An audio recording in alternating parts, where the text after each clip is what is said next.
Olá, bom dia. Bom dia a todas as pessoas que estão conosco aqui hoje, domingo 5 de outubro de 2025.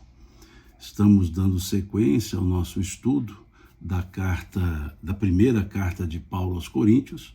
Ficamos 2 domingos sem ter o estudo, eu havia explicado antes, por causa de compromissos outros com palestras que eu tinha e coincidiram esses compromissos com o horário desse nosso estudo. Então, nos 2 últimos domingos, nós não fizemos o estudo e aqui retomamos com o estudo da primeira carta de Paulo aos Coríntios, agora o capítulo 3. Começaremos o capítulo 3, que Paulo vai falar das dissensões que, de certa forma, demonstram a falta de espiritualidade. Nós teremos no capítulo 3 uma parte em que Paulo vai tratar das dissensões, uma outra parte que Paulo vai tratar da responsabilidade daqueles que ensinam, e uma parte que Paulo vai tratar da sabedoria humana sem valor quando comparada à sabedoria divina, à sabedoria que vem do alto, como é um termo muito comum que Paulo gosta de utilizar. Então vamos conversar hoje sobre isso, começando então o capítulo 3, vamos fazer uma leitura cursiva do versículo 1 ao versículo 9 desse capítulo 3, dessa primeira carta de Paulo aos Romanos, e vamos depois conversando sobre o trecho lido. Então vamos lá, capítulo 3, versículos 1 a 9, diz assim Paulo: Eu, porém, irmãos, não vos pude falar como a espirituais, e sim como a carnais, como a crianças em Cristo. Leite vos dei a beber, não vos dei alimento sólido, porque ainda não podeis suportá-lo. Nem ainda agora podeis, porque ainda sois carnais. Porquanto, havendo entre vós ciúmes e contendas, não é assim que sois carnais e andais segundo o homem? Quando, pois, alguém diz, eu sou de Paulo, e outro, eu de Apolo, não é evidente que andais segundo os homens? Quem é Apolo e quem é Paulo? Servos por meio de quem crestes, e isto conforme o Senhor concedeu a cada um. Eu plantei, Apolo regou, mas o crescimento veio de Deus. De modo que nem o que planta é alguma coisa, nem o que rega, mas Deus que dá o crescimento. Ora, o que planta e o que rega são um, e cada um receberá o seu galardão segundo o seu próprio trabalho. Porque de Deus somos cooperadores, lavoura de Deus, edifício de Deus sois vós. Essa é a fala do apóstolo Paulo nesses versículos de 1 a 9, em que Paulo vem nos falar ele vem fazer uma certa crítica às dissensões, às pessoas que, de certa forma, não havia entendido o que era, de fato, o seguir a Jesus. O que era, de fato, uma igreja. A eclesia, na linguagem paulina, no grego o koiné, utilizado por Paulo, eclesia não é uma instituição. Eclesia não é uma construção no sentido material, não é um imóvel. Eclesia é a união de pessoas em prol de um objetivo. A eclesia é a reunião das pessoas e não uma instituição. Eclesia, na ideia paulina, era a reunião de pessoas voltadas para o entendimento da mensagem do Cristo. Por isso é que Paulo, aqui nesses primeiros versículos, ele faz alusão a Apolo e a ele. Quem era Apolo?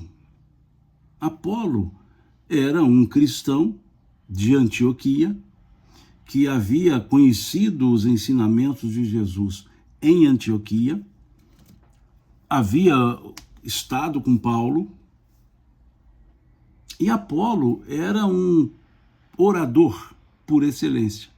Era na linguagem do Evangelho, um pregador por excelência. Falava muito bem, convencia com a sua fala. E ele então passou, conhecendo o Evangelho, ele passou a divulgar o Evangelho. E foi a Corinto. E lá em Corinto ficou por um certo tempo, pregando. Então, Paulo também pregava. E aí então surgiu grupos de seguidores. Aqueles que seguiam a Apolo, aqueles que seguiam Paulo. Por isso ele trazer aqui essa indagação, dizendo, uns dizem sou de Paulo, outros dizem sou de Apolo. E ele quer mostrar que, ele diz assim, Paulo diz, eu plantei, Apolo regou, mas Deus é que faz crescer. Então ele mostra que tanto ele como Apolo eram divulgadores, sim, do Evangelho, mas que as pessoas não seguissem a eles, e sim ao Evangelho. E que se buscasse seguir a eles, estariam criando dissensões. Porque, digamos que não teríamos cristãos, mas teríamos seguidores de Paulo e seguidores de Apolo. E isso geraria dissensão na eclesia de Corinto. Por isso, Paulo, então, fazer esse chamamento, fazer essa alusão. Nós não seguimos a pessoas, nós seguimos a uma ideia.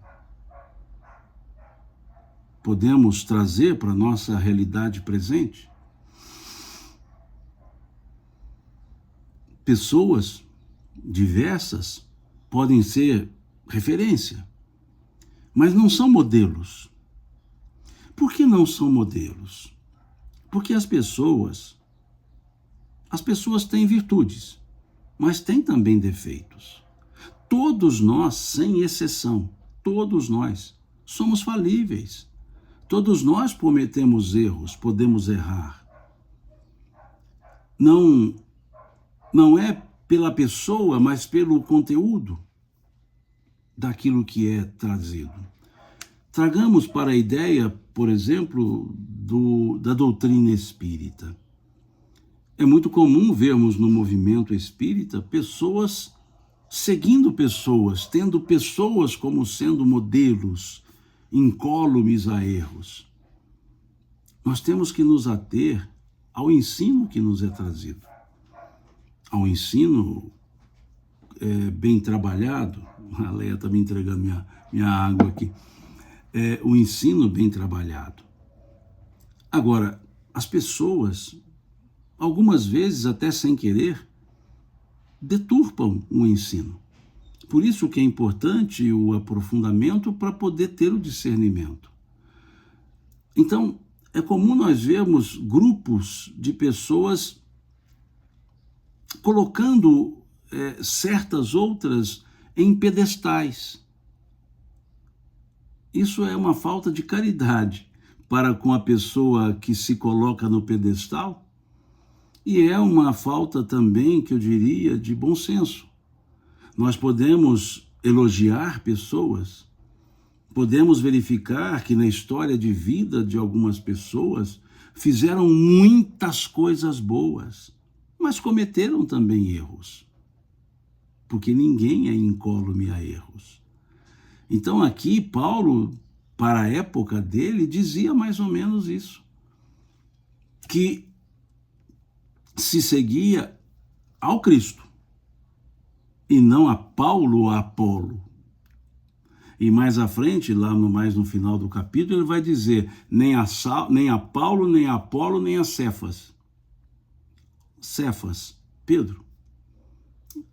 Ou seja, não são as pessoas, são os conteúdos dos ensinos que nos colocam para seguir, ou segui-los. Então aqui, nesses primeiros 9 versículos, Paulo vai nos dizer isso. Então vejamos como ele trabalha. Eu, porém, irmãos, não vos pude falar como a espirituais, e sim como a carnais. Por que ele assim o diz? Porque ele diz, como a crianças em Cristo. Isso nos lembra até uma frase de Jesus, quando ele dizia, a que devo comparar essa geração, senão a crianças nas praças? O que ele quer dizer?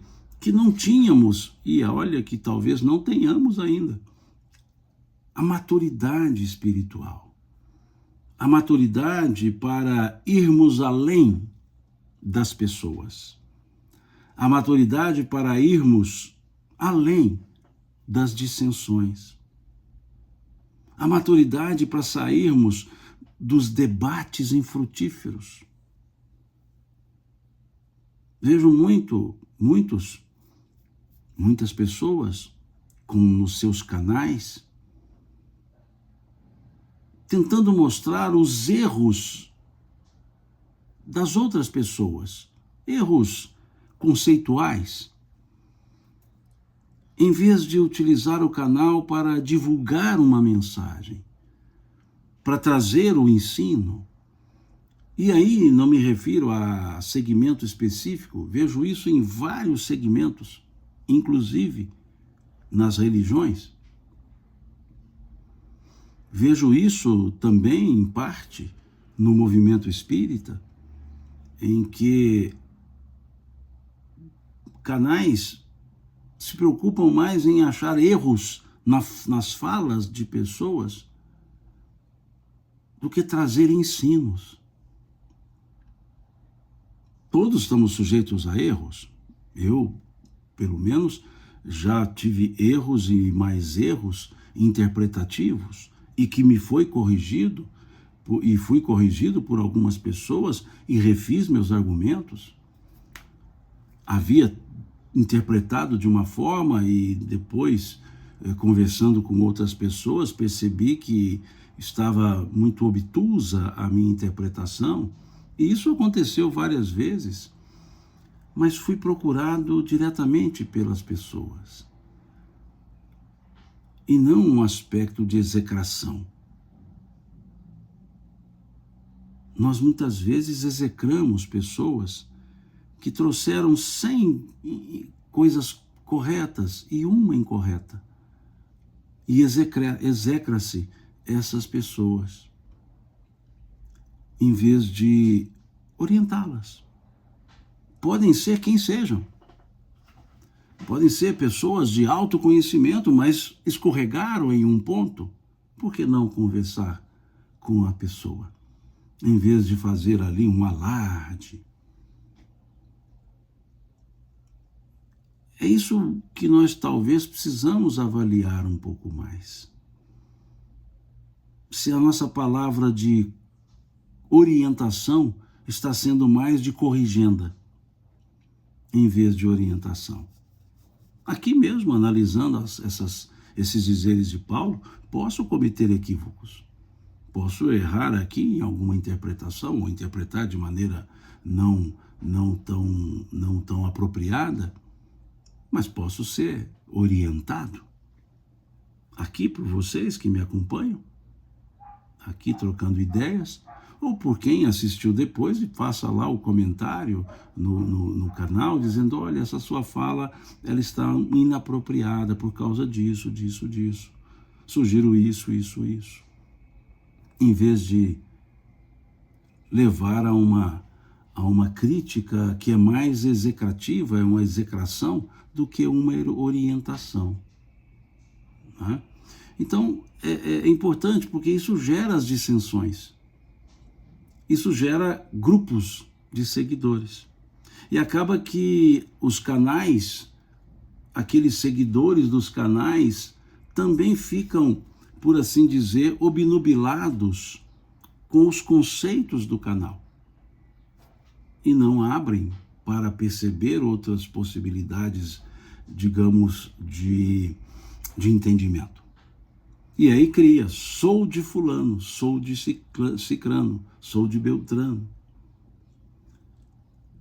E aqui Paulo está dizendo, ninguém deveria ser de Paulo, ninguém deveria ser de Apolo, ninguém deveria ser de Cefas, mas todos deveriam ser do Cristo, que é o que ele aqui está pregando. Então ele diz isso, né? E aí ele vai dizendo assim, leite vos dei a beber, não vos dei alimento sólido. É interessante que essa expressão, leite vos dei de beber, Pedro também a utiliza. Está lá na primeira epístola de Pedro, no capítulo 2, salvo engano, versículo 2 também. Está lá, que está também em falas de Jesus, lá narradas por Mateus. É interessante observar isso. O que é a ideia do leite vos dei de beber e não vos dei alimento sólido? Etapa. Porque ele comparou aquele grupo, e hoje ainda talvez sejamos, a crianças. Ou seja, a falta de maturidade. A uma criança não se dá alimento sólido, a um bebê, né, recém-nascido, de poucos dias, poucos meses talvez, não se dá alimento sólido. Dá-se o leite. E olha que o leite sustenta. Então Paulo aqui diz, leite vos dei a beber, não vos dei alimento sólido, porque ainda não podeis suportá-lo. Ainda, olhemos aqui o advérbio de tempo, ainda. Quer dizer que haverá um dia, como uma criança, como um bebê que vai crescendo, a alimentação vai mudando. À medida que vamos então evoluindo, o entendimento vai se ampliando, a possibilidade intelectiva vai se ampliando e o ensino vai se chegando. Que é uma fala de Jesus que está lá no capítulo 16 do Evangelho de João, quando ele diz assim, Jesus diz, ainda vos tenho muito que dizer, ou ainda tenho muito a vos dizer, mas vós não podeis suportá-lo agora. Não podeis suportar agora. E ele diz, mas quando vier o Espírito de verdade, que da parte do Pai ele há de enviar, ele vos ensinará todas as coisas, porque não falará de si mesmo, e segue. Ou seja, quando vier, há uma temporalidade. Numa outra frase de Jesus, ele disse, primeiro a árvore, depois a espiga, depois o grão para encher a espiga. Primeiro a árvore, depois a espiga, depois o grão para encher a espiga. Quer dizer, tudo tem o seu tempo. Como vemos também lá no livro Eclesiastes do Velho Testamento, todas as coisas têm o seu tempo e há tempo para tudo dentro dos propósitos de Deus, ou em outras traduções, todas as coisas têm o seu tempo e para cada ocupação chega a sua hora. Então, o bom processo educativo, instrutivo, ele respeita o nível, a possibilidade intelectiva de quem o recebe, de quem está no processo. E aqui Paulo está dizendo isso, né? Não falei a vós como a espirituais, mas como a carnais, crianças em Cristo. Leite vos dei de beber e não alimento sólido, diz ele, porque ainda não podeis suportá-lo. Ele estava falando de um passado, mas ele também fala do presente dele, dizendo assim, nem ainda agora podeis, porque ainda sois carnais. Porque ele já havia falado, ele já esteve em Corinto, ele conversou com os coríntios. Então ele disse do passado, mas depois ele diz, mais uma vez o advérbio, nem ainda agora podeis suportar, entender, porque ainda, veja o advérbio, 3 vezes Paulo usa esse advérbio, ainda, porque ainda sois carnais. E ele explica porque eram carnais. Porquanto, havendo entre vós ciúmes e contendas, não é assim que sois carnais e andais segundo o homem? Ele explica porque que era lá e ainda talvez sejamos carnais. Diz ele aqui, porque ainda há ciúmes e contendas. E aí, mais uma vez, contextualizando para o nosso momento, por que existem tantas contendas? Porque alguém quer provar para o outro que o outro está errado. Talvez nem queira provar que está certo, a pessoa está certa, mas que a outra pessoa é que está errada. É uma disputa de quem demonstra que o outro está errado. E talvez deixe de avaliar se ela mesma está correta. Talvez estejamos corretos em parte e errados em outra parte. E assim nós podemos construir um conhecimento. Naquilo que eu estou errado, alguém me orienta, naquilo que o outro está errado, eu oriento, e assim construímos um conhecimento mais seguro, mais sólido, equilibrado, harmônico. Ciúme. O que é ciúme? Talvez numa definição muito rasa, ciúme seja não querer que o outro ocupe o lugar que está ocupando. Inveja, também, numa definição mais rasa, muito rasa, inveja talvez seja eu querer ocupar o lugar que o outro ocupa. E o ciúme seja não querer que o outro ocupe o lugar, mesmo que eu também não ocupe. Digamos que o ciúme, eu quero substituir o outro por mim. A inveja, eu quero que o outro não apareça, mesmo que eu também não. Desculpe, então, o ciúme, desculpe, né? Seria isso. Então aqui ele fala ciúme e contendas. Ele não colocou inveja e contenda, porque nós podemos invejar estar num lugar melhor, ter a inteligência, o conhecimento, melhor dizendo, de outra pessoa. Isso até pode nos motivar. Digo inveja não no sentido profundo e destrutivo da palavra, mas no sentido de que almejar um lugar. Agora o ciúme, ele é retirar a pessoa do lugar, mesmo que eu não fique naquele lugar. E o ciúme então gera a contenda. É um querendo derrubar o outro. Eu vou dar um exemplo aqui bem futebolístico de um fato que eu observei há um certo tempo. Num domingo, jogavam Cruzeiro contra um time e Atlético contra um outro time. Eles não jogavam um contra o outro. Cruzeiro jogava contra um time, Atlético jogava contra o outro. Então, os torcedores do Atlético torcendo para o Atlético contra o outro time, os torcedores do Cruzeiro torcendo para o Cruzeiro contra o outro time. O que aconteceu? O Atlético perdeu para esse outro time. O Cruzeiro também perdeu para o outro time com quem ele jogava. Então, Atlético e Cruzeiro perderam. Os cruzeirenses ficaram satisfeitos porque o Atlético havia perdido. Os atleticanos ficaram satisfeitos porque o Cruzeiro havia perdido. E nenhum dos dois os dois não ficaram insatisfeitos porque os seus próprios times tinham perdido. Então vejam, em vez de ficar insatisfeito porque o meu time, o time para o qual eu torço, perdeu, eu fiquei feliz, satisfeito porque o time, o outro é que havia perdido. Ou seja, eu sou cruzeirense. Em vez de eu ficar chateado porque o Cruzeiro perdeu, eu ficaria alegre porque o Atlético também havia perdido. E os atleticanos alegres porque o Cruzeiro havia perdido. Ou seja, em vez de ocuparmos com os nossos próprios times, estávamos nos ocupando com os times alheios. Isso é ciúme. Quando o Atlético ganha, se não do Cruzeiro, eu toco a vida, é ele jogando com outro time. Quando ganha do Cruzeiro, eu fico chateado pelo Cruzeiro, não pela vitória do Atlético, mas pela derrota do Cruzeiro.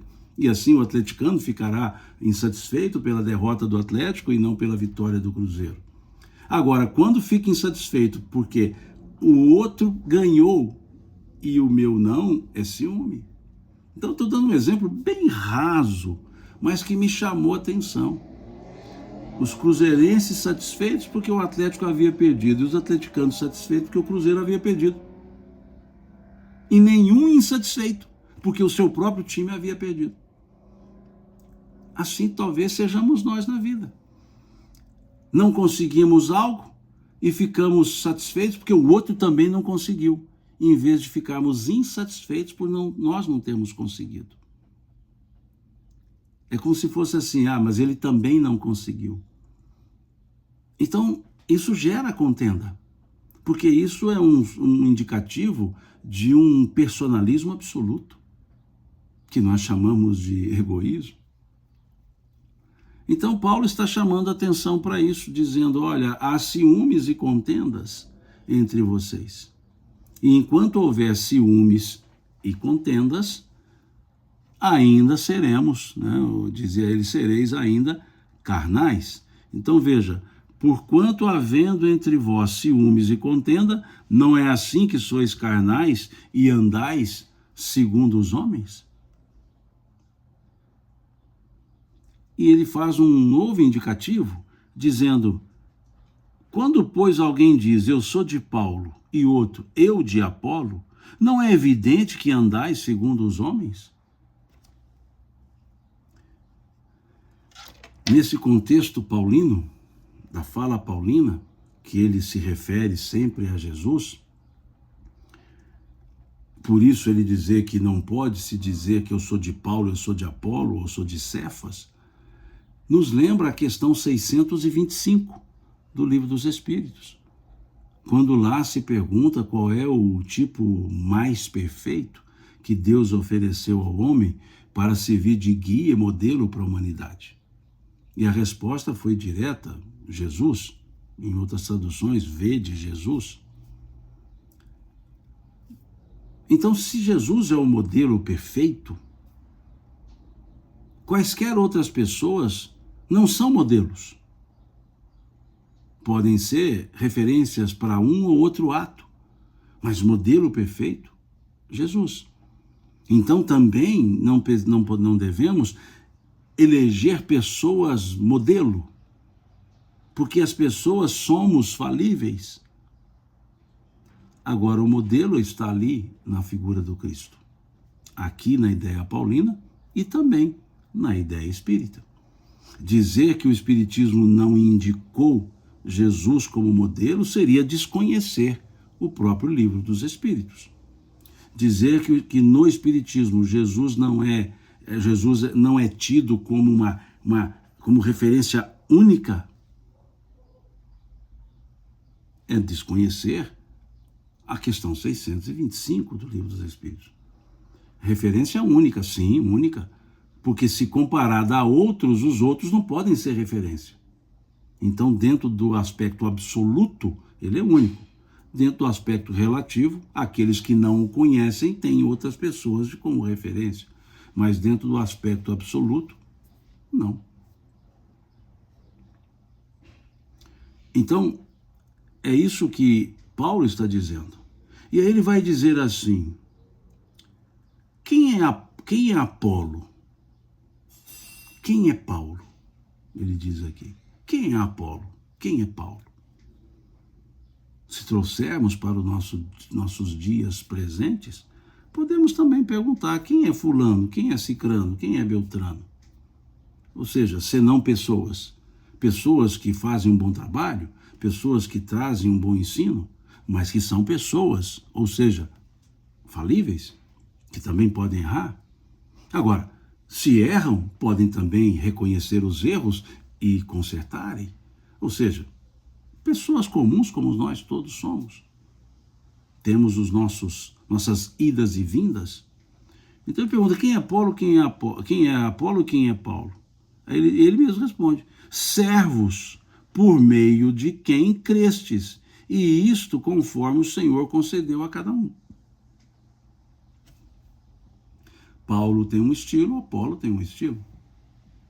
Ambos pregam ao Cristo. E aí ele fala de uma sequência.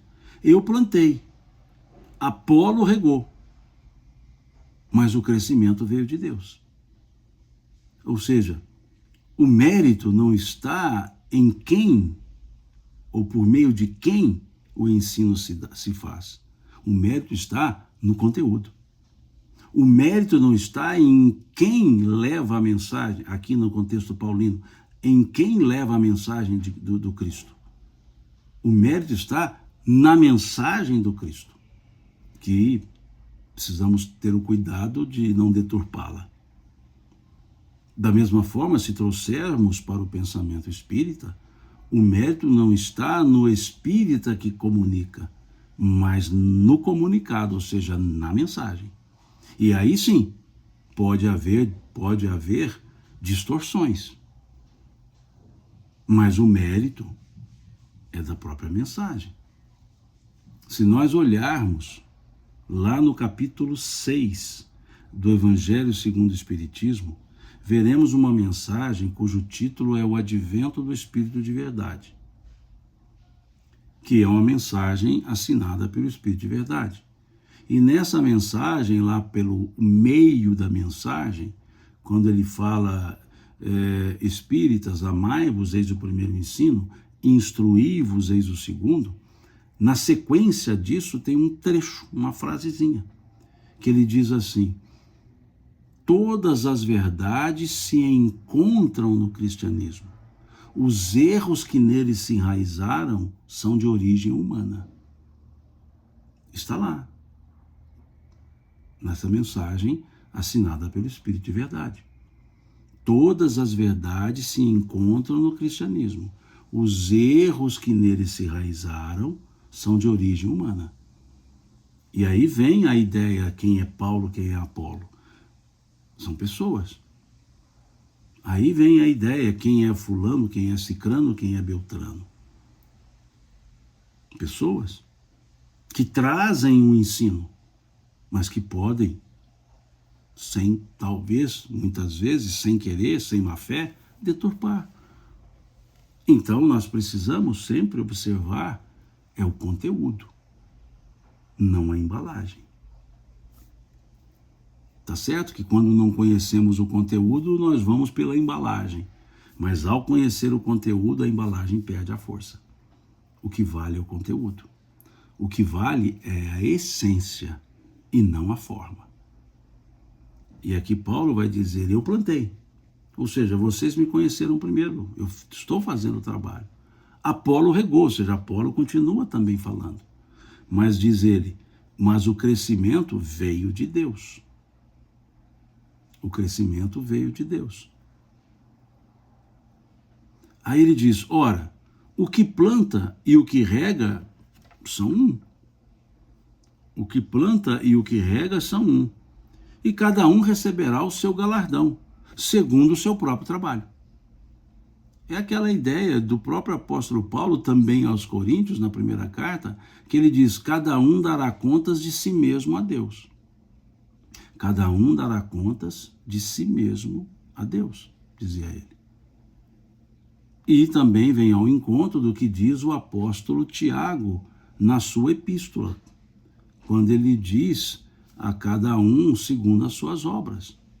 E aí no sentido obras de feitos, de atitudes, de ações, e não as obras da lei que Paulo criticou lá na carta aos Romanos. E aí Paulo diz, porque de Deus somos cooperadores, lavoura de Deus, edifício de Deus sois vós. Colaboradores, cooperadores, aliás, diz ele aqui. Então o que nós temos nesses versículos de 1 a 9? Paulo falando das dissensões, das contendas.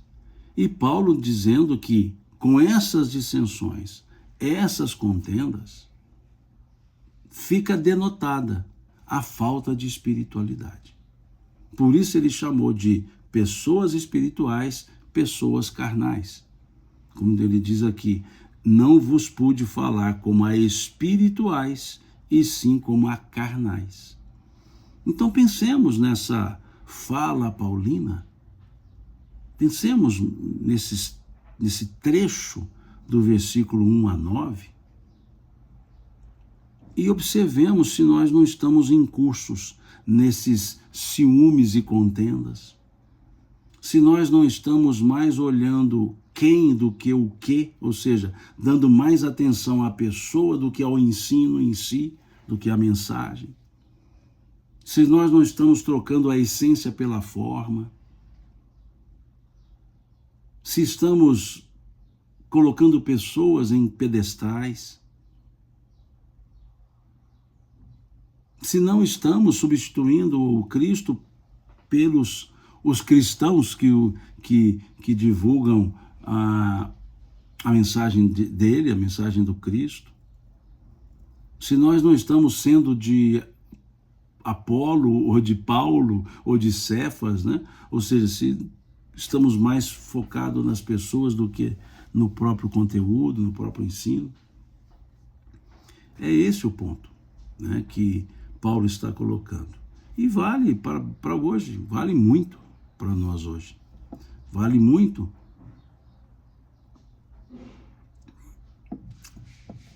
para o momento que nós vivemos hoje. Vale muito.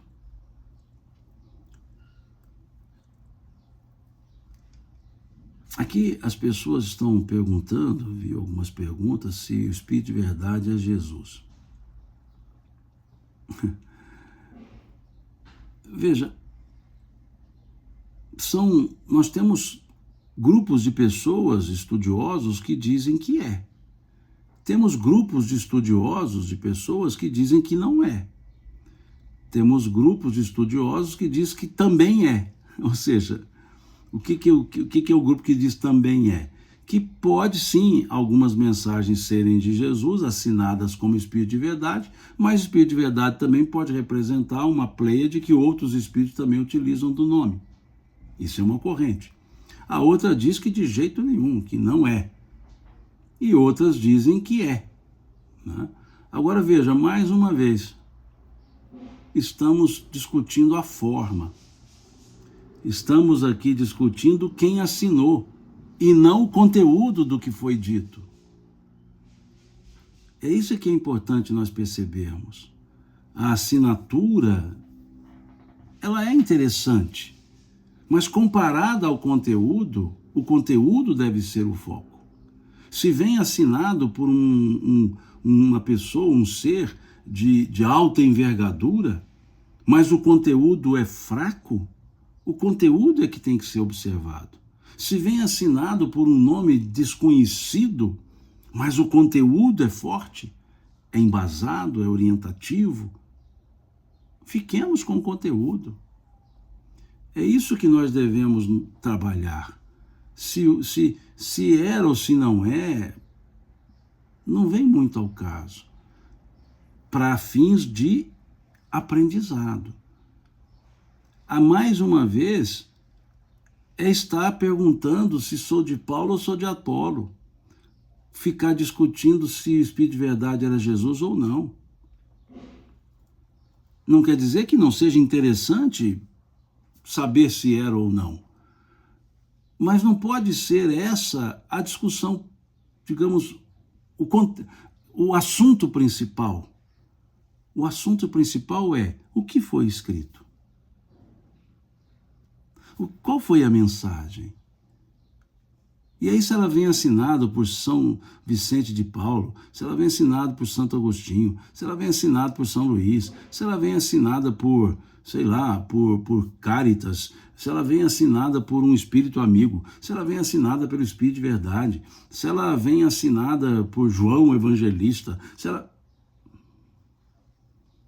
O conteúdo é importante. Quando nós fitamos na assinatura, nós vamos desprezar o conteúdo.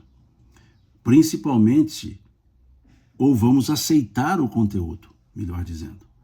Se está assinado por um nome de grande envergadura, e aquele nome não é o próprio Espírito, eu vou dar como correto um conteúdo que talvez não esteja, só porque eu olhei a assinatura.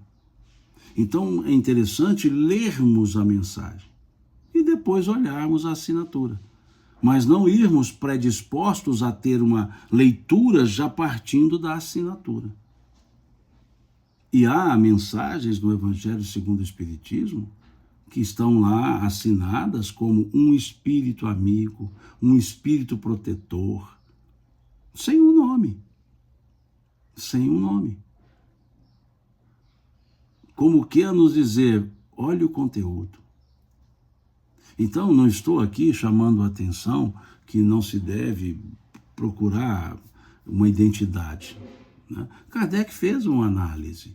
O último capítulo do Livro dos Médiuns, Kardec faz uma análise para nos mostrar as comunicações sérias, as comunicações que ele chamou de apócrifas, mostrando que uma comunicação assinada por um espírito X, lá, um determinado espírito, guardava relação com a característica daquele espírito e tudo mais.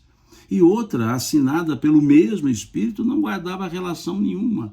Então ele dizia, olha, essas aqui assinadas por esse espírito, em tese, não seriam deles. Tamanha a diferença do estilo, essas seriam deles. Então Kardec nos ensinou a discernir, né? a discernir o conteúdo, independentemente do nome.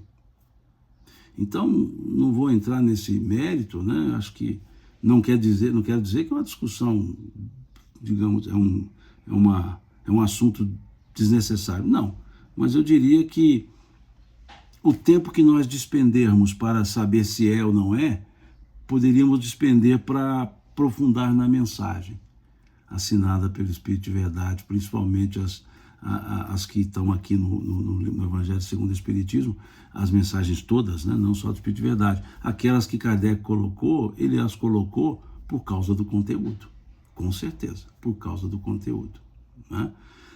Então, só fechando esse raciocínio. E também fechando o nosso estudo de hoje, né? Que estudamos do versículo 1 ao 9, né? Do capítulo 3 da primeira carta de Paulo aos Coríntios. E aí, no próximo domingo, seguiremos do versículo 10 à frente. Pode ser que terminemos o capítulo, pode ser que não, né? Então, a princípio do versículo 10 ao 16, ou podemos chegar até o final do capítulo, que é o versículo 21, né? Não pude olhar assim as observações, deixa eu correr os olhos aqui rapidamente, as observações que vocês colocaram, né? Eu vi essa sobre o Espírito de Verdade, que eram vários, né? Aqui a Sara diz, Sara ou Sará, mas o H aqui pode dar esse tom, né? Sara ou Sarai, que era o nome de Sara, né? Sarai. O ensinamento de Paulo são incríveis e tão atuais. São ensinamentos muito interessantes, né?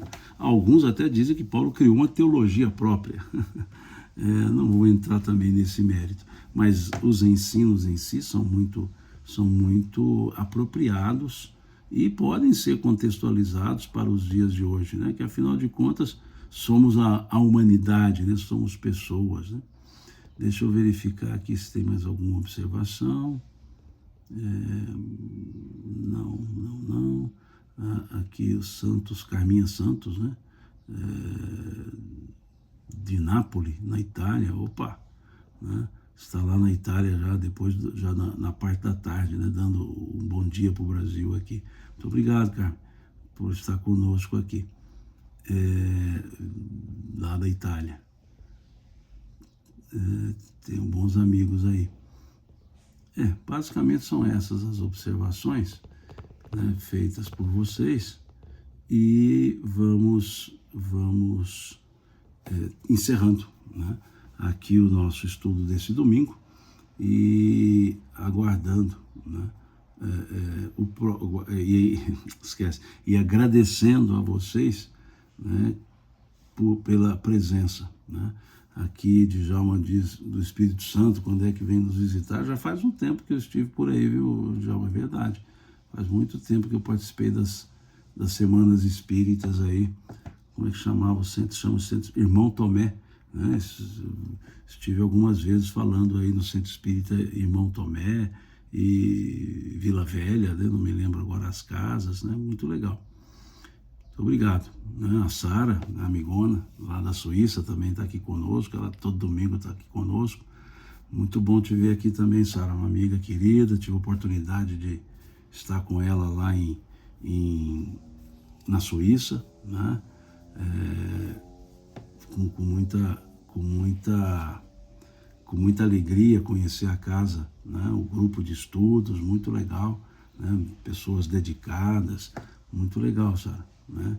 Muito legal mesmo, né? E assim, agradeço a todos vocês, né? Agradeço pela paciência de estar aqui comigo, pela cordialidade de acompanhar o estudo. E aqui vamos para o próximo domingo, né? Se Deus quiser. Pessoal de Campina Grande, agora estão colocando na cidade, já faz um tempo que também estive aí no MIEP, né? Naquele encontro chamado MIEP, aí em Campina Grande. Tive uma alegria, né? Aqui a Cleia dando um saluto de claque na Itália, né? Muito legal. Itália, fiz algumas palestras aí, Cleia. Fiz uma palestra em Bérgamo, fiz palestra em Verona, fiz palestra em Lecco, que aliás tem uma grande amiga lá em Lecco, e fiz palestra também lá.